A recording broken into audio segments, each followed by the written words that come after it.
திருப்படல்கள் 57 1-3 மற்றும் 5-10 முடிய. கடவுளே, எனக்கு இரங்கும், எனக்கு இரங்கும். நான் உம்மிடம் தஞ்சம் போகின்றேன். இடர் நீங்கும் வரை உம் இறக்கைகளின் நிழலையே எனக்கு புகலிடமாக கொண்டுள்ளேன். உன்னதரான கடவுளை நோக்கி, எனக்காக யாவையும் செய்து முடிக்கும் இறைவனை நோக்கியே நான் மன்றாடுகின்றேன். வானகத்து நின்று அவர் எனக்கு உதவி அனுப்பி என்னை காத்தருள்வார். என்னை நசுக்குவோரை இழிவுபடுத்துவார்.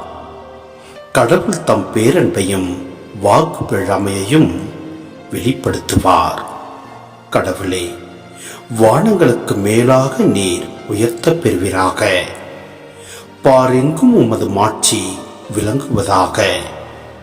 ஆண்டவரே, உமது பேரன்பு வானளவு உயர்ந்துள்ளது. உமது வாக்கு பிழாமை முகில்களை தொடுகின்றது.